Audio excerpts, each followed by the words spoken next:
Good afternoon. Good noon to sir. Dr. Lewin. I'm audible. Wait, just.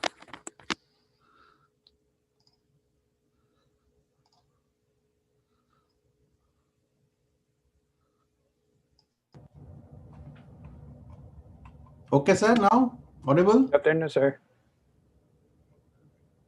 I'm audible, sir. Yeah, I can hear you. Okay. Welcome back to all of you. I just introduce our speaker.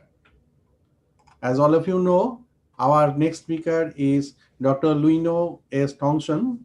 He is the head Diabetic Food and Wound Care Center, Capital Medical Center, and Wound Care and Vascular Center, Manila, Philippines, and president of Philippine Wound Care Society, director of Dr. James G.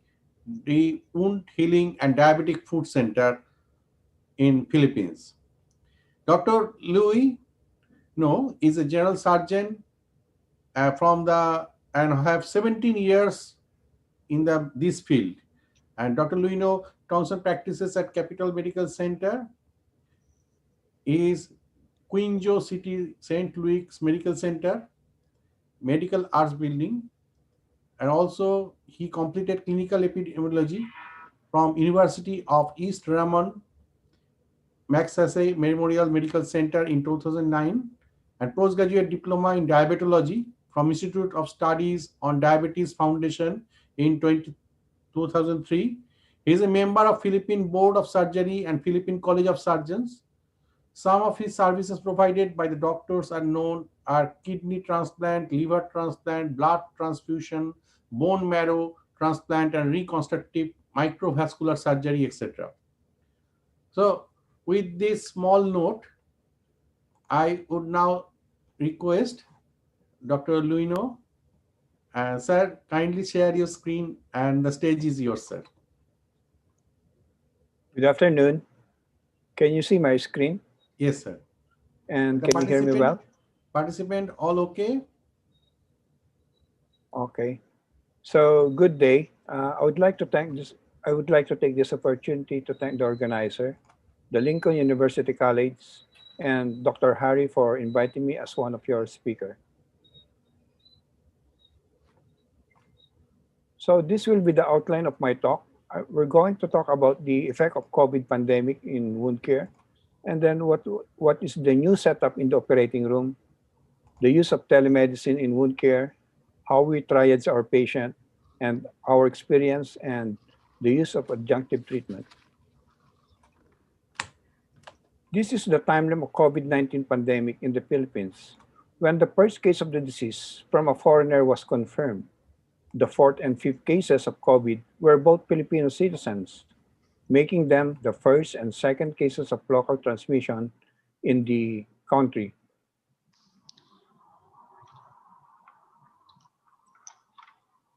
On March 16, the government of the Philippines imposed an enhanced community quarantine, a total lockdown actually, restricting the movement of the population except for necessity, work, and health circumstances in response to the COVID-19. Additional restriction mandated the temporary closure of non-essential shops and businesses.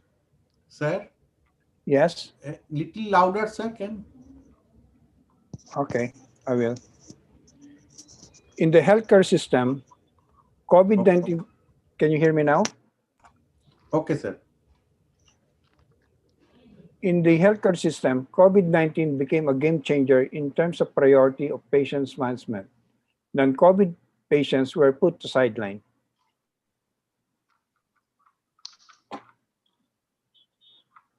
As of the month of May, almost 2,000 doctors, nurses, and other healthcare workers in the country have contracted the coronavirus.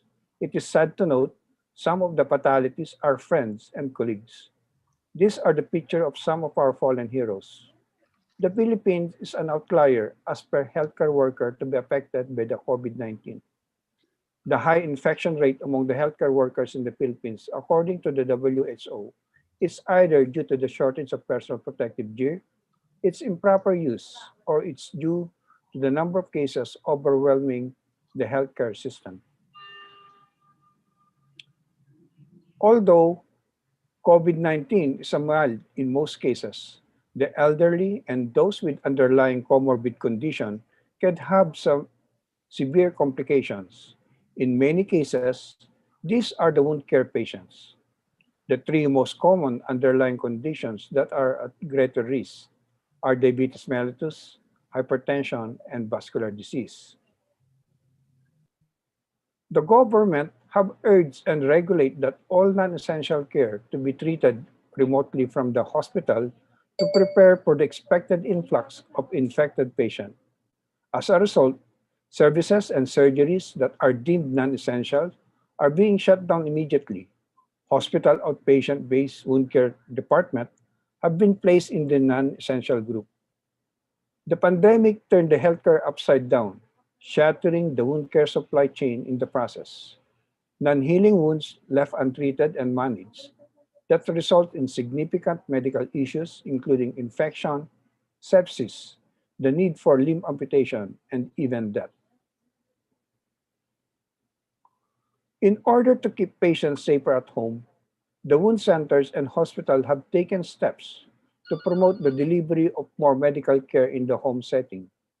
The government ordered to postpone non-essential services and elective surgeries creates an obstacle to perform the best practices in wound care in the usual setting. In the pre-pandemic model, wound care was performed in hospitals and at off-site healthcare facilities and even at home, but the scale was way at the top. But during the pandemic, more care in less risk environment like in the home where not all procedures will be available was facilitated by the government.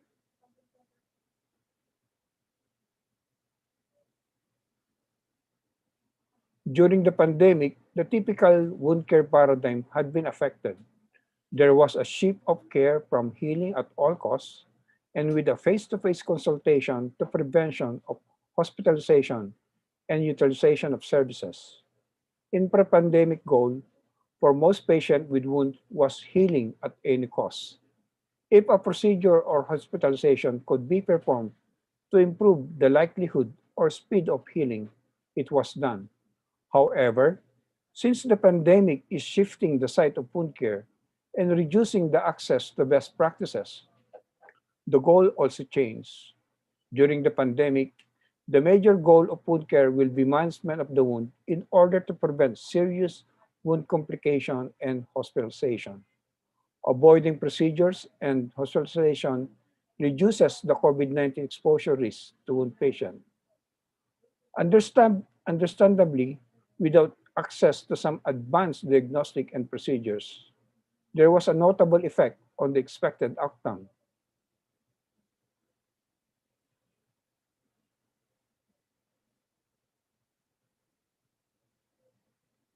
For patients with non-critical wounds like stable ulceration, dry scar, the general aim for wound management during the pandemic is primarily to ensure a level of wound care that prevents deterioration while limiting unnecessary in-person visits to minimize potential exposure to the virus for both patients and the healthcare providers. The wound care community must accept that the goal is not necessarily to complete ulcer healing or wound closure, though this may occur.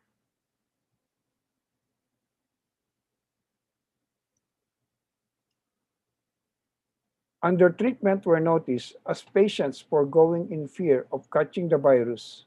For some patients tried to take care of their wounds with varying degrees of success, while others neglect their wound, and these are the different parameters or factors that causes the undertreatment.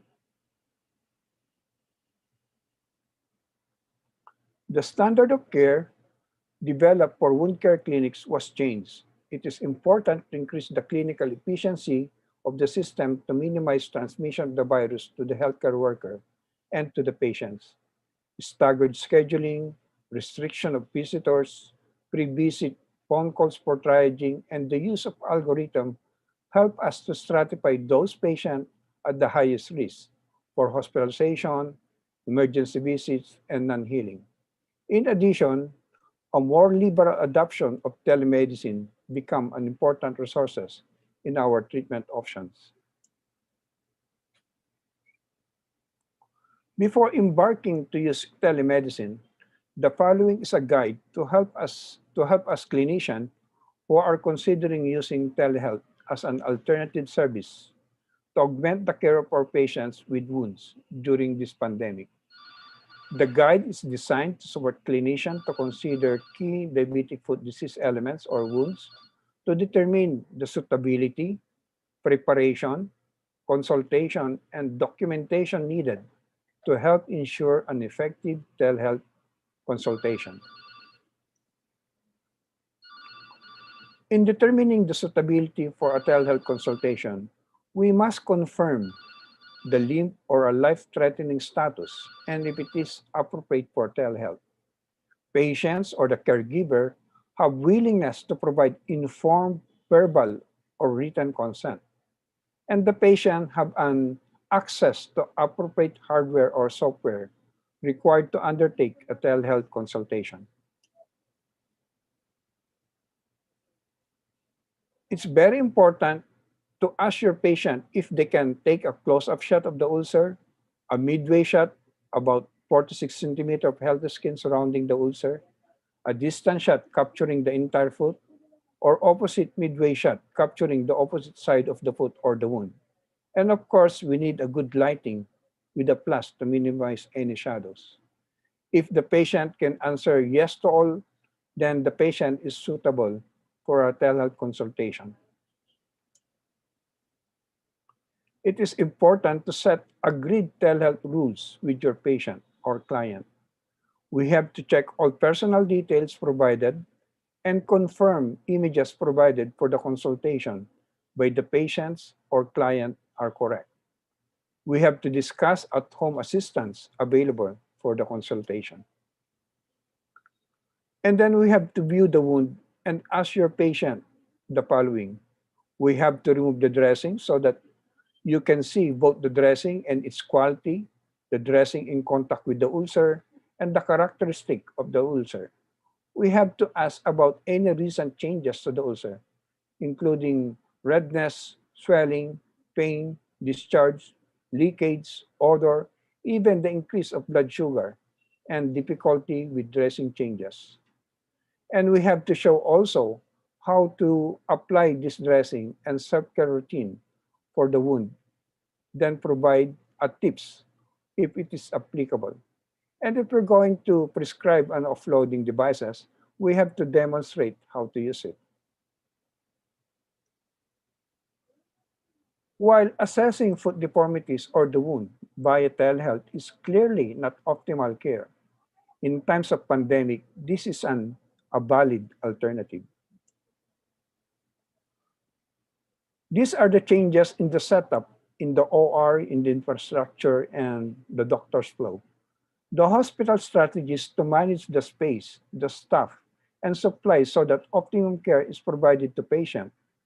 In addition, infection prevention measures were implemented to reduce in-hospital transmission. In the operating room, a negative pressure environment were installed to reduce dissemination of the virus beyond the OR. The operating room complex was restructured to separate an OR designated for surgery in patients suspected or confirmed to have COVID-19. This was a separate from the main OR complex for a clean or elective cases. This reduced the risk of contaminating other operating room and other patients. Each operating room had its own ventilation with an integrated high-efficiency particulate air filter which is not present before, and the traffic and flow of contaminated air were minimized by making only one route for entry or exit via the scrub room. Only selected equipments were brought into the operating room to reduce the number of items that need cleaning following the procedure. Anesthetic monitors, laptops, and ultrasound machines surfaces are covered with plastic wrap to decrease the risk of contamination and to facilitate cleaning. A designated PPE donning area was done. HEPA filters are placed in the PPE donning area, procedure rooms, and waiting area. UV sterilization units and ventilation systems were also set up. Infographics are placed at designated donning and doffing areas, and the steps are color-coded and marked in numerical sequence to guide the staff on the process. We're going to share our experience with DFU and in the time of COVID.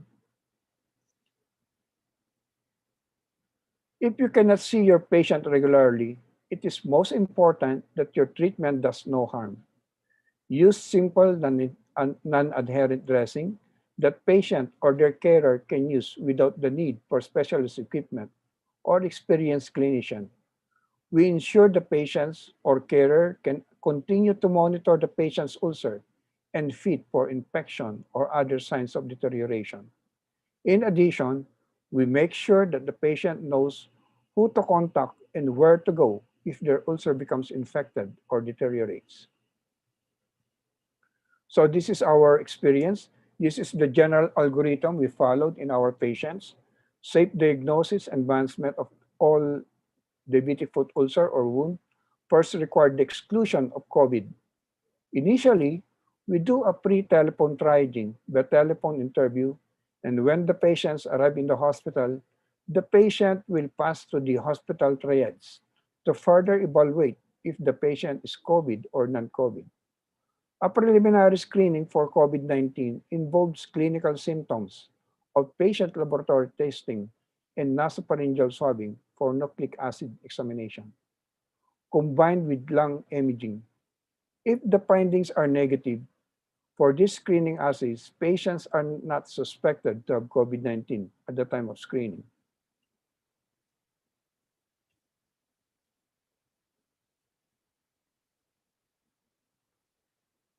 Those patients who have general signs and symptoms such as fever, dyspnea, malaise, loss of appetite, or patient has a history of exposure or travel to an affected area, or the patient have a suspected or confirmed history of contact with individuals who have COVID are sent to the emergency room for consult. In the emergency room, RT-PCR are swabbed to determine the presence of COVID. All healthcare workers are in their PPE level 4. Patients who meet the diagnostic criteria for confirmed or suspected COVID, they are transferred to a designated hospital as soon as possible. If it is not possible or cannot be transferred immediately, the infected patients should be isolated in a single room and the staff should be used level 4 personal protection equipment. COVID patient is immediately isolated and reported to public health agency in accordance with infection prevention and control regulations. Patient is hospitalized in COVID designated hospitals with effective isolation and protective conditions. Safe diagnosis and management of all wound patients first require the exclusion of COVID-19. This involves optimizing diagnosis and treatment while reducing contact between personnel as well as the prevention of nosocomial infection. So this is what we are following. This can be seen in the wound center without walls escalation algorithm. So they tag those patients in red color as labeled critical. And critical patients are those classified in the infectious disease of South America as severe and some moderate diabetic foot infection, those with gas gangrene, sepsis, and acute limb-threatening ischemia. And these patients are managed in the hospital and considered as priority or urgent. Those patients labeled as orange are considered serious. These patients are IDSA mild and some moderate DFI, chronic limb ischemia, trigangrene, those patients with cellulitis, worsening ulcer, those patients with malignancy or suspected malignancy, failing flap, ulcer with necrotic tissue. This can be managed as outpatient. However, in our institution, we admit this patient.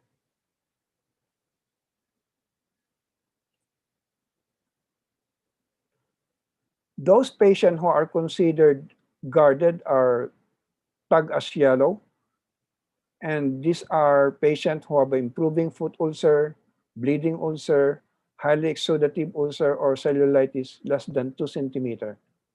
This patient can be treated in your clinic or at home as long as there's a good medical support. It's very important here if you're going to have a telemedicine or treating your patient at home, there should be a good medical support, or they have to contact you once there is a problem. Telemedicine is also an option and considered as priority 3. While the color green are stable patients, recently healed foot ulcers and healed amputation, and they can be treated at home or through telemedicine.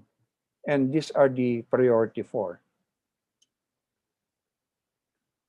Looking on the surgical procedures in this pandemic, this is our approach. For based on the guidelines by the American College of Surgeons, for surgical procedures have been described wounds in the lower limb disease with non-salvageable limb, for example, amputation and amputation for infection or necrosis, status post TMA or BKA, or need to do above the amputation, we should not postpone. They should bring to the operating room of a proper medical evaluation and multidisciplinary approach. For gangrene amputation for necrosis or infection of the toes, postpone if possible, and we should work up this patient first. And for amputation, deep debridement of surgical wound infection or necrosis and wounds requiring skin graft, definitely we have to work up first the patient and we can postpone the procedure as long as it will not uh, bring infection to the patient.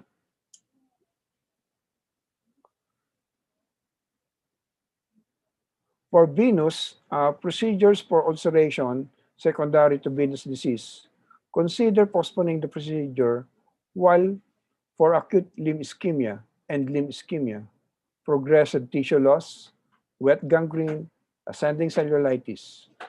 In such cases, do not postpone the procedure. For peripheral vascular disease, for fasciotomy, for compartment syndrome, do not postpone the procedure. For peripheral vascular disease, chronically threatening ischemia, those patients with rest pain or tissue loss, we can treat the patient medically and postpone the procedure if possible. However, as I said a while ago, if there is an ongoing infection, then definitely we have to do the procedure.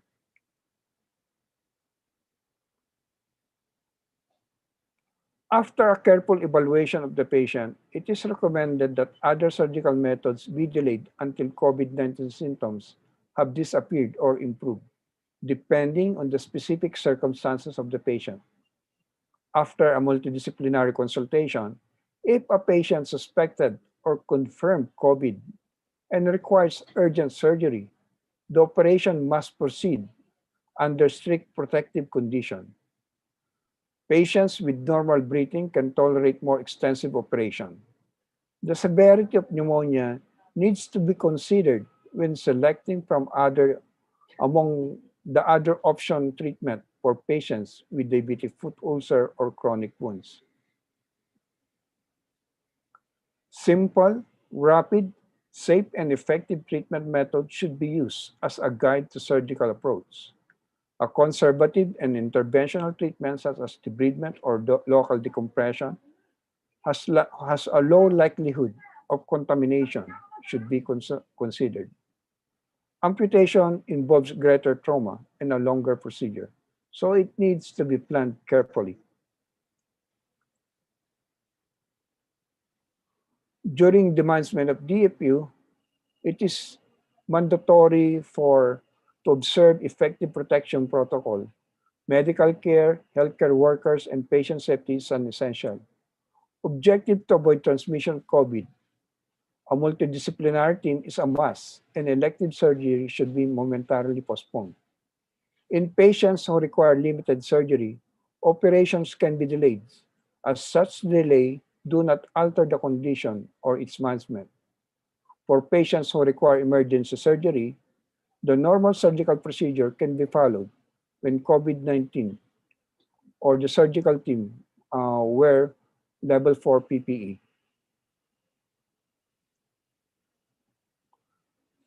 In case of diabetic foot or any wound per se, determine the severity of the wound. If there's no infection or mild infection in the wound and there's no fever, local wound care is sufficient and weekly online consultation can be planned. If there is a moderate infection in the wound and there's no fever, debridement of patient at wound center or local wound care are sufficient. However, if there are severe infection signs, hospitalization is needed. If urgent surgical intervention is not required, treatment for DFU infection or wounds, such as we can treat IV, fluid replacement, correction of electrolytes, and glucose control, with further investigation of the wound prior to surgery. However, in urgent surgical intervention is required, a multidisciplinary approach with immediate surgical intervention, such as debridement or a single-stage radical surgery, preferably under local or regional block anesthesia. This is the level of PPE we use during a face-to-face consultation. Level 4, in the COVID wards and operating room that requires a most protection for our personnel. Level 3, for the triads and areas where patients under investigation are admitted. And we also use this during our treatment in our clinic or in the center. This is our experience during the pandemic seen in 3 wound centers. Majority of the patients underwent debridement and minor amputation and skin grafting. About 1 to 2% had major amputation happen during the time of total lockdown. In another hospital, in a government hospital, this is their experience. So here they have the 71 cases. Majority are in Wagner 4 and Wagner 5. So meaning to say they went to the hospital a little bit late. That's why if you're going to see this data in their hospital, they have a high amputation rate, above knee and below knee amputation. So in general, for Wagner 1 and 2, we do debridement, offloading, local wound care.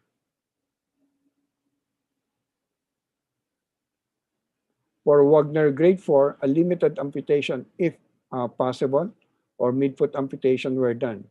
And then if the patient is already in COVID negative, then we put adjunctive therapy such as negative pressure wound therapy and hyperbaric oxygen treatment were supplied for faster wound healing to our patients.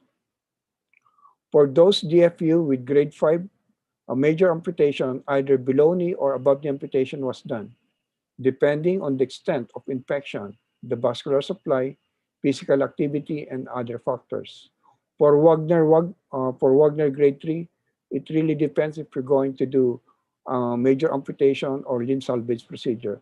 As much as possible, we do a limb salvage procedure. With appropriate therapy, surgical debridement, offloading of pressure, infection control, and if necessary, vascular reconstruction of the foot ulcer healed in many patients. And the need for amputation is averted. On the basis of outcome data in specialist tertiary care in Europe, about 77% of diabetic foot ulcer heal within 1 year. Unfortunately, even after the resolution of foot ulcer, recurrence is common. The strongest predictor of diabetic foot ulceration is a previous foot ulcer. Studies involving patients with healed foot ulcer show that the early signs of skin damage, such as abundant callus, blistering, or hemorrhage, are among the strongest predictor of ulcer recurrence. If these pre-ulcerative lesions are identified in a timely manner, treating them is likely to prevent many ulcer recurrence.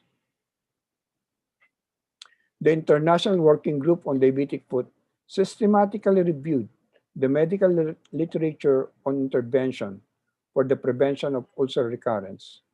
These are identifying the patient at risk foot, and regular inspection and examination of the foot, and very important, educating the patient, the family, and even the caregiver. And definitely, they should have a good, appropriate footwear. And as I said a while ago, treating the risk factor for ulceration.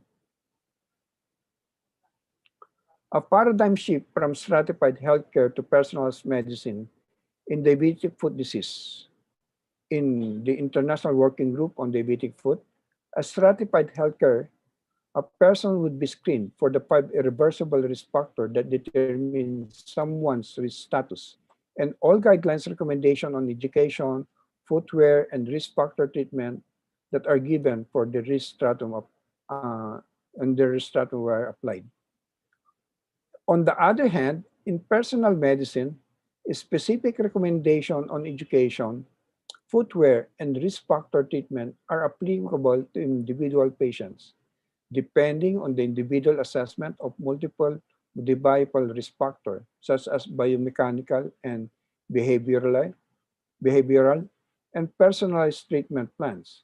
For example, for patient may get education on foot self-care via smartphone application, custom-made footwear, and corrective bone surgery to improve foot biomechanics.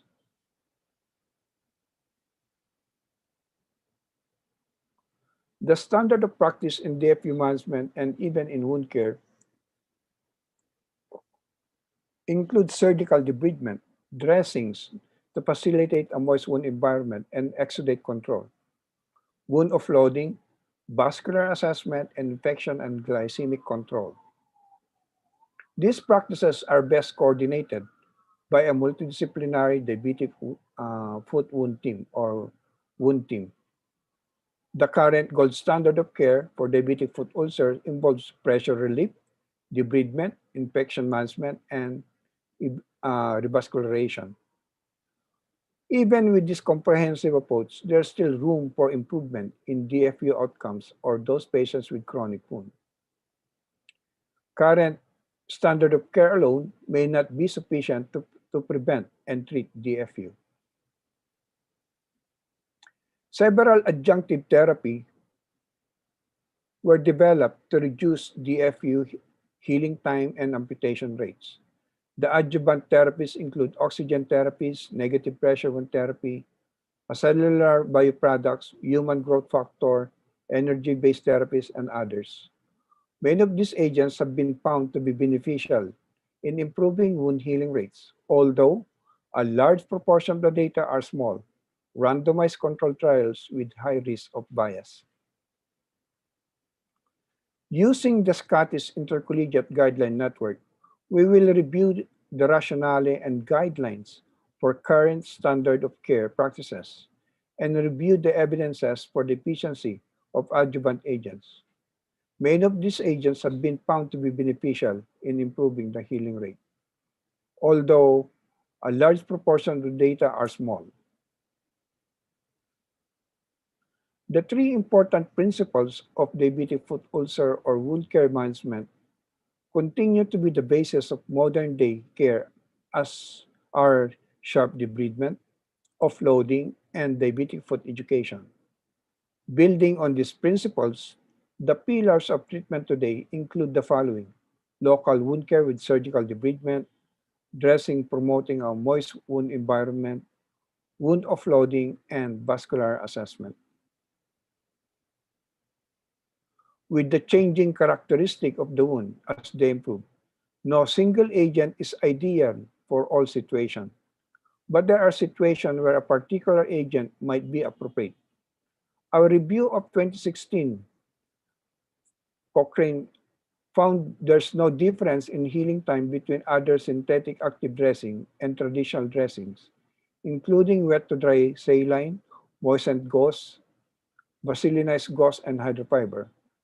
As an exception, a moderate quality evidence suggested that hydrogel was more effective in healing DFU. There are lots of dressing material already in the market. The question is, what kind of dressing are we going to use? These are the factors we have to consider in considering what dressing we are going to use to our patient. We have to note the discharge, the quality, the quantity of the exudate, as well as the wound-based per se.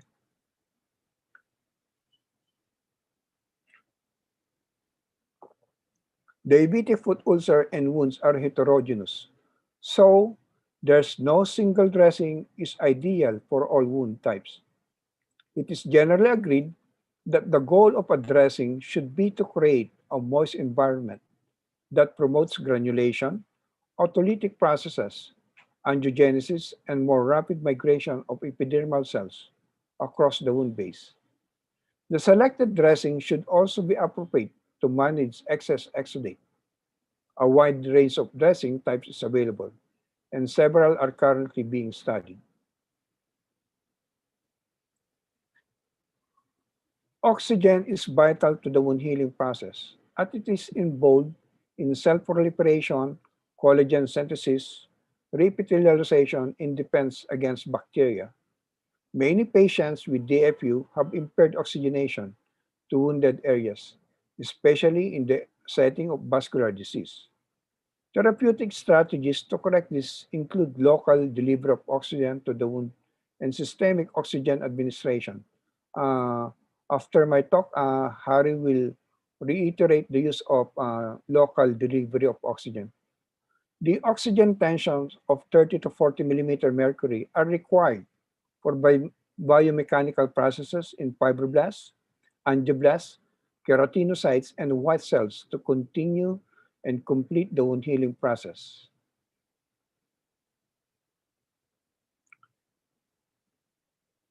Evidence shows hyperbaric oxygen therapy has no apparent benefit in the long-term healing if oxygenation is being done, but perfusion remains a problem.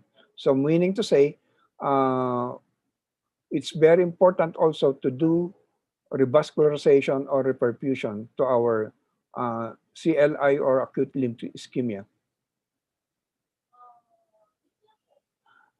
That's the reason why the International Working Group on Diabetic Foot recommends that if the transcutaneous oxygen is low, let's say below 25 millimeter mercury, revascularization should be considered prior to amputation or hyperbaric oxygen therapy. However, in our experience, immediately we do hyperbaric oxygen therapy, and then later on or during the course, we revascularize our patient. Hyperbaric oxygen therapy is a treatment modality in which a person breathes 100% oxygen while exposed to increased atmospheric pressure. HBOT is administered in a compression chamber and delivers greatly increased partial pressure. The hyperbaric treatment is carried out in either a monoplace or a multiplace chamber. These are the indications of hyperbaric oxygen in related to the wound: clostridial myositis, cross injury, arterial insufficiencies, for enhancing the problematic wound, soft tissue infection, and even those patients with a refractory osteomyelitis, delayed radiation injury, compromised graft and flaps, and acute thermal injury.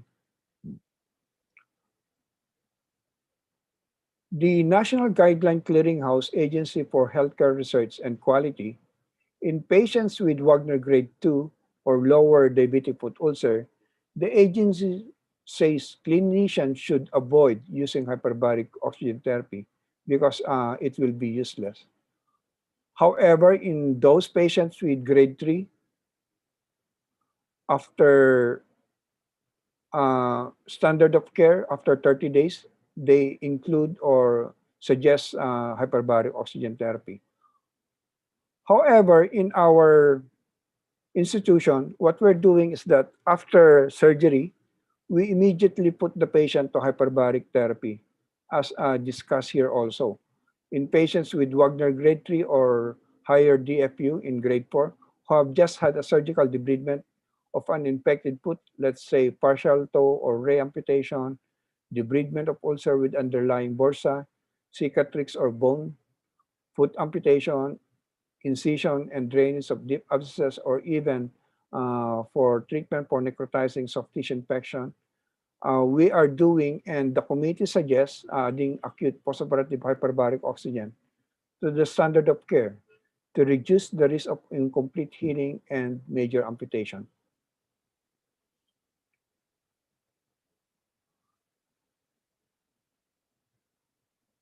For meta-analysis of healing rate, the healing rate in hyperbaric is faster compared to the standard of therapy.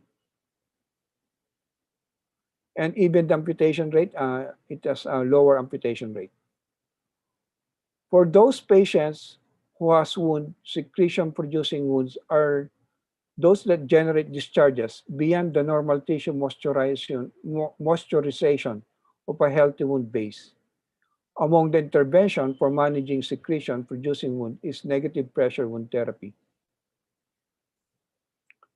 In negative pressure wound therapy, a vacuum-assisted closure is needed to control subatmospheric pressure that helps promote wound healing by removing fluid from open wounds, preparing the wound bed for closure, reducing the edema, and promoting formation and perfusion of granulation tissue. It is not limited by wound size but can not be used in areas where a seal cannot be obtained, like the around the digits or where the skin is macerated, or cellulitis, or extremely friable. Looking on the meta-analysis conducted, it favors positive outcome for negative pressure wound therapy compared to the standard dressing, changes in treating diabetic foot ulcer and even in chronic wound. They have a higher rate of complete healing, shortening the healing time, and fewer amputation. Skin grafting and tissue replacement can be used to reconstruct skin defects in DFU and in those patients with chronic wounds. There are various types of skin grafts, including autograft, allograft, xenograft, and bioengineered skin. Although the mechanism is clear, it is thought to promote wound healing by adding extracellular matrices that induces helpful growth factors and cytokines. Looking on the Cochrane review, a variety of skin grafts and tissue replacement products found that there was an increase in the healing rates of DFU when compared with standard care. However, the quality of evidence was low, and the impact of the intervention varied greatly depending on the product type. And it also noted that nearly all studies have connection to commercial organization. Standard of care should integrate a multimodal approach that addresses factors that promote wound healing. This includes new adjunctive therapies that target more complex, non-healing ulcers. Although new trends in DFU and in wound care are promising, clinicians should be aware that many are still very novel and lack sufficient evidence to determine their clinical efficacy and cost effectiveness. In summary, a multidisciplinary team approach play an important role in the management of chronic wound, and it's also important to include the other subspecialty for controlling the glycemia, cardiovascular disease, the renal problem, and wound care of patients with chronic wound. Surgical intervention or management has long been an integral component of care for acute and chronic wound, as well as for the prevention of recurrent foot ulceration. Our understanding of the diabetic foot problem have certainly improved as we recognize surgery as an integral component for the wound care problems.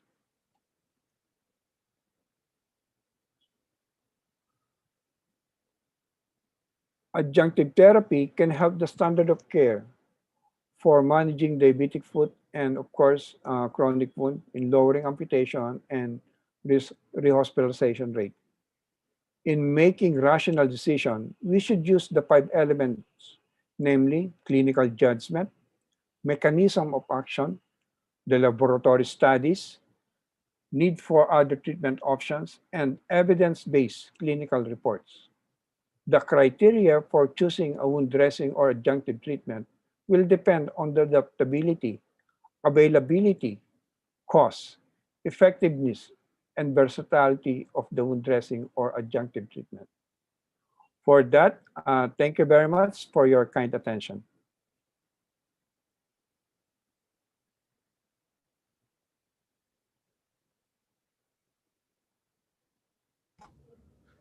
Thank you, sir, for your nice presentation, and we are listening.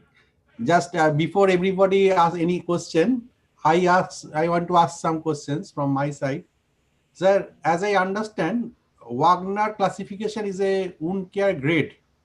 Is it a Yes. classification system? Okay, sir. And I have seen that, sir, you have used honey for the wound treatment. So honey can be used for wound treatment. Yes, we are also using honey in our as one of our armamentarium in treating diabetic foot ulcer. Here in the Philippines, unfortunately, we're still using the Wagner classification, although we all know that there are lots of classification that is better compared to the Wagner. But in our case, here in our institution, for easier understanding for our residents, we are still using the Wagner classification. Although on my part, I'm already trying to influence our residents by using the different classification. Okay, sir. And another question is that, sir, you have told the hyper body oxygen therapy. So if it can be applied for the whole body or it can be applied for the injured part, can So, sir, I'm sorry. Can you repeat means your question? if we put the hyper body oxygen therapy in any part of the body, suppose I put the hand in a chamber and cover it with the oxygen for Uh, certain hour, is it the, possible? the true hyperbaric oxygen therapy is that you're going to put the patient in a chamber. This is a closed chamber. It's either monoplace or multiplace, wherein patients inhale 100% oxygen. The one you're saying is the regional hyperbaric oxygen, but if you're going to look on the guidelines on in the US, they don't advocate the use of the regional hyperbaric because they don't consider that as a hyperbaric oxygen therapy. Oh, means if we give 100% pure oxygen, it will be uh, problem, na?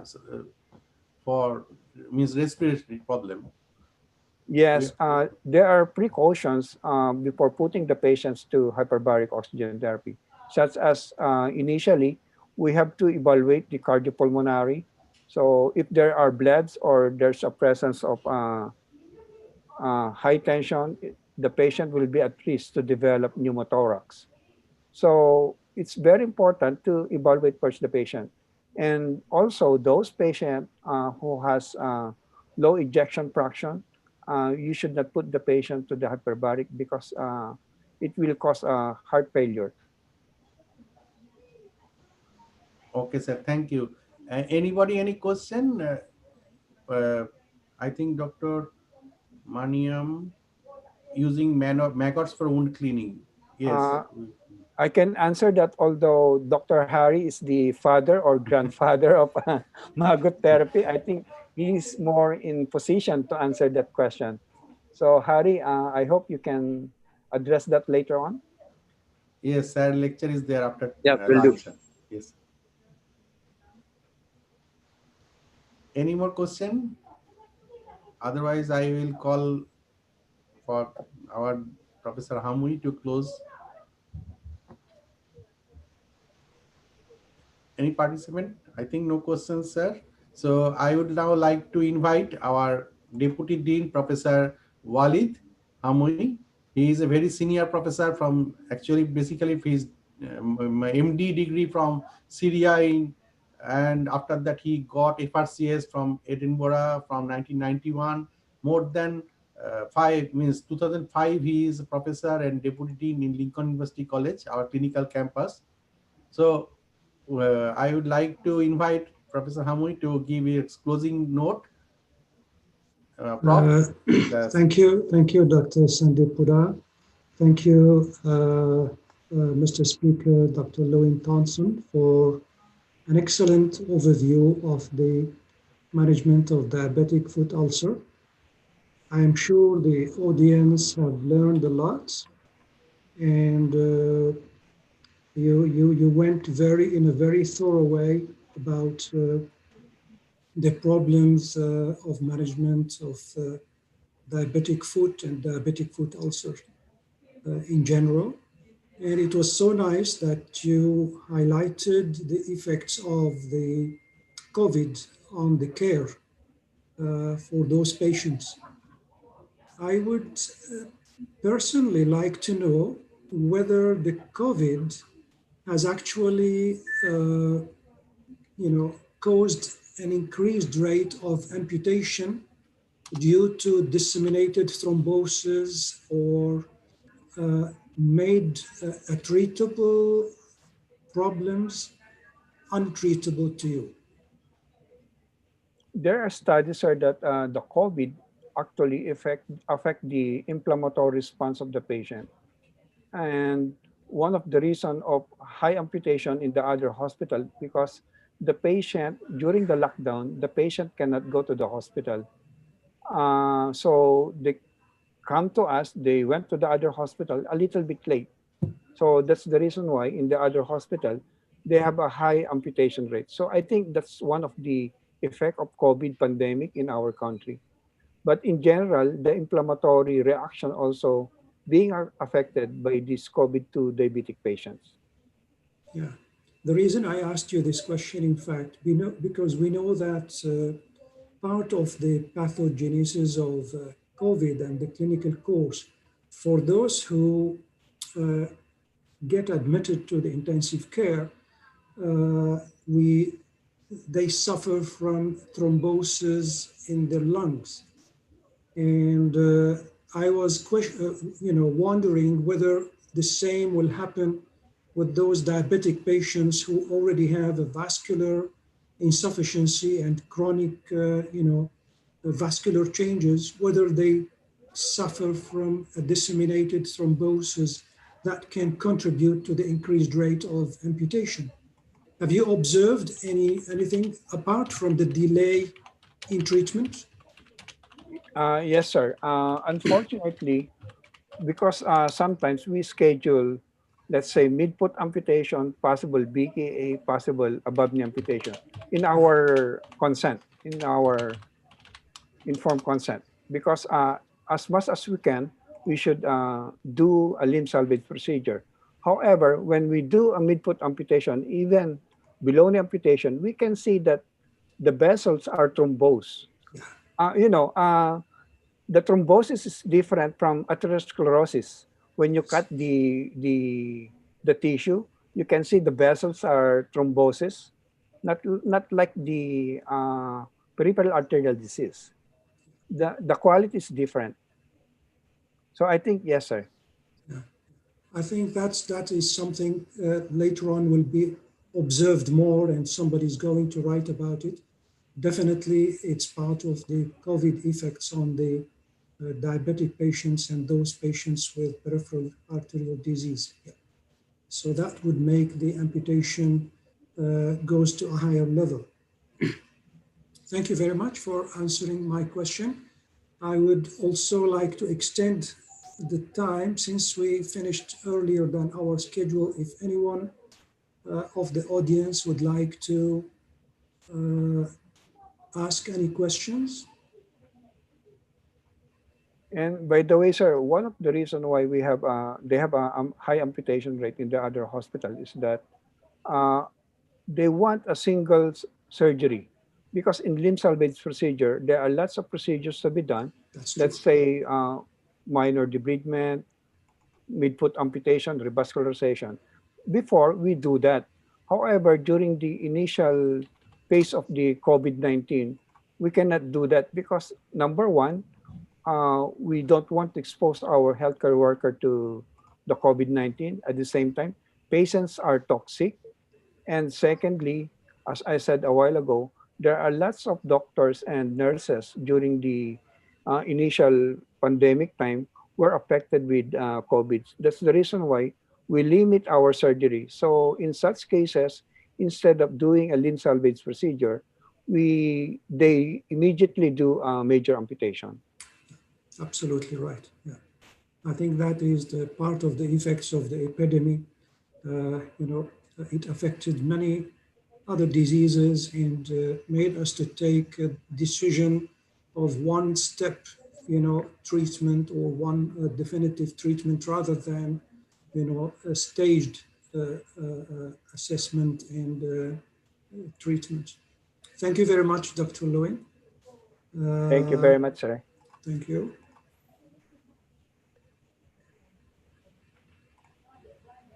Thank you, Prof. Thank you. Thank you, Dr. Sandeep. And I must tell that here you have more years of experience. So we'll invite in the UK, and we will invite you for other lecture also, Prof. Thank you. And thank you, Dr. Lewin, for giving your time and be with us. Everybody, we have learned many things from you, sir. Thank you, And we sir. will keep in contact and be with us, sir. Thank you very We need much. your Thank support. you. Thank you, Dr. Lewin. Thank you, Dr. Sandeep. So all participant delegates, I would now request we are going for lunch break. So we'll again gather back at 2 p.m. at the same link.